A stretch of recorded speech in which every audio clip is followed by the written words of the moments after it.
The 16-inch MacBook Pro, the biggest one you can currently get.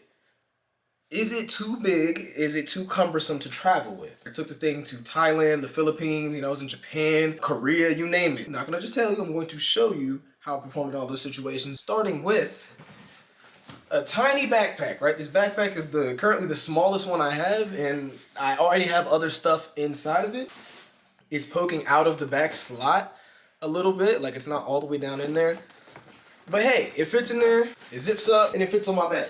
Next, a laptop sleeve. Now I think this one should be pretty self-explanatory. Like these things come in different sizes, right? So this one, which is like a 13-inch MacBook sleeve, it's obviously not fitting compared to this, which is a 15 to 16-inch laptop sleeve. Fits just fine. Get the right size. This is the dock where my laptop is sitting like 85% of the time, and I actually bought this for my 14-inch MacBook Pro.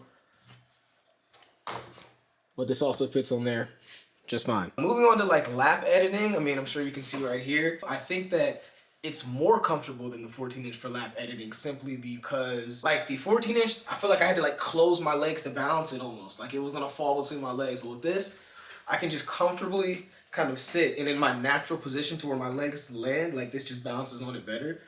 Typing wise, I think the 14-inch probably felt a little better, like the keyboard itself, but the actual rest of it on your lap, this just feels better. Like in this clip right here, as you can see, I like to edit outside on our little patio or porch or deck sometimes, and I'm sitting in this really low recessed chair, and even then, just having this on my lap still feels comfortable, just much more comfortable than the 14-inch would have. And even when it's not on the ground, like as you can see here, it's on this table that's really small, really low to the ground, and even with this being the big 16-inch MacBook, it still fits on this table with plenty of room to spare. I can sit down a drink or a coffee or whatever, and yeah, I can edit just like that. The screen's big enough, it just works. It just does.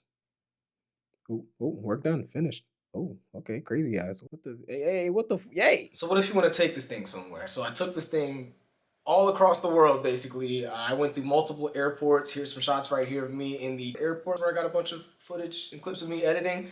Yeah, I plopped this thing down on a lot of different tables and workstations throughout the airport, and I sat and edited all my videos. And again, it really didn't seem like too much of an inconvenience because of the size, even in some smaller areas, but it definitely helped having that extra screen real estate versus the 14-inch. Moving on to some shots of me actually on the plane. If you've ever flown before, you know that there's not a lot of space to work with, especially if you're flying internationally. You definitely don't have that much space, and like the little trays they give you, they're like this big, so you would think that this wouldn't be able to balance on that, but sure enough, in most cases, I was able to balance it. Now, did I have all the room in the world? Obviously not. Sometimes like the thing was literally jammed up into my stomach like this, and I kind of had to type and edit like that.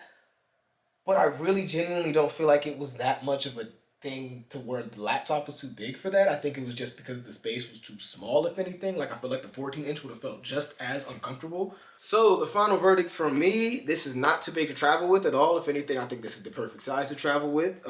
It feels better in the lap, if you're sitting outside, if you're sitting on the couch, if you're on the toilet taking a dump, this is going to be the best, most comfortable feel for you.